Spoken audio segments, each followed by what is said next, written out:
Mes chers compatriotes, voici que 18 mois, notre pays est plongé dans une crise politique, économique, sociale et diplomatique sans précédent.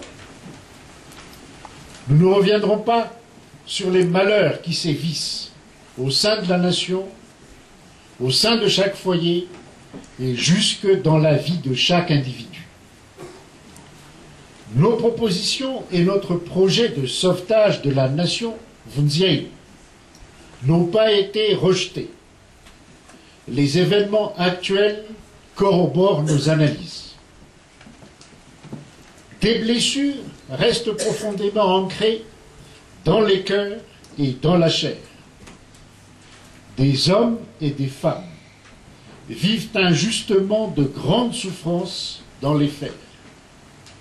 Le droit n'est plus une garantie de sécurité. Ne pas reconnaître que notre nation est dans le chaos total relève de la cécité, de la surdité et d'un mépris d'autrui irresponsable.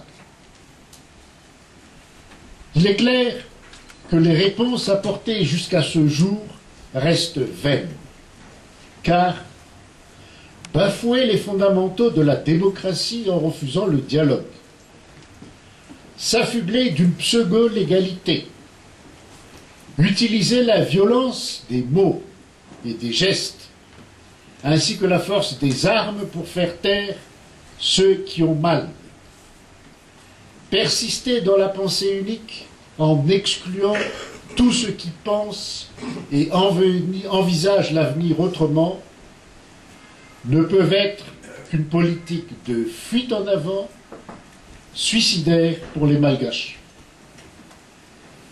Isoler diplomatiquement le pays, c'est le priver de tous les apports légitimes et légaux. Pire, faire croire aux Malgaches que l'enfermement serait la preuve de notre souveraineté et du prix. Je le dis clairement, c'est à toutes ces dérives, mascarades, réponses trompe-l'œil, humiliation, arrogance, avidité, qu'il faut mettre fin. Cela écœure nos compatriotes de la chose et du monde politique.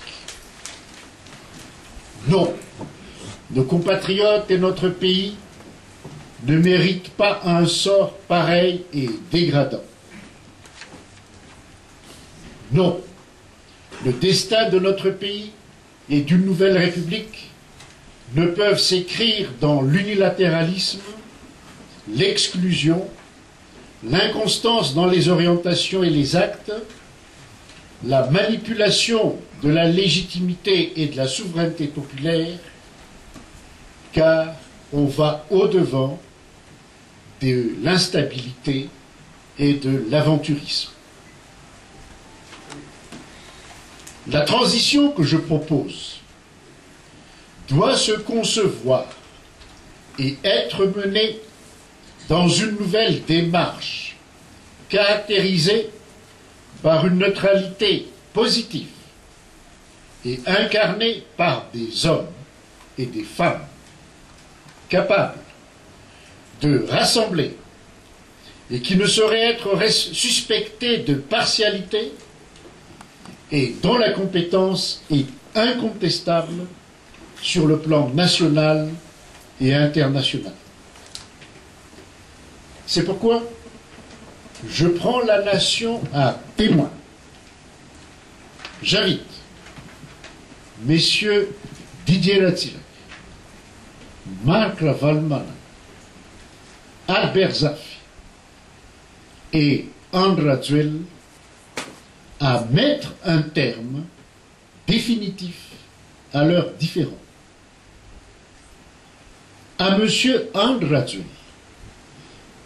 en particulier, je demande simplement de transmettre les responsabilités à une vraie transition neutre. Pour la patrie, c'est un geste de grandeur et d'honneur. et un devoir d'homme digne. Pour ma part, n'étant pas candidat aux élections présidentielles, je me tiens à la disposition de la vraie transition. Je vous remercie.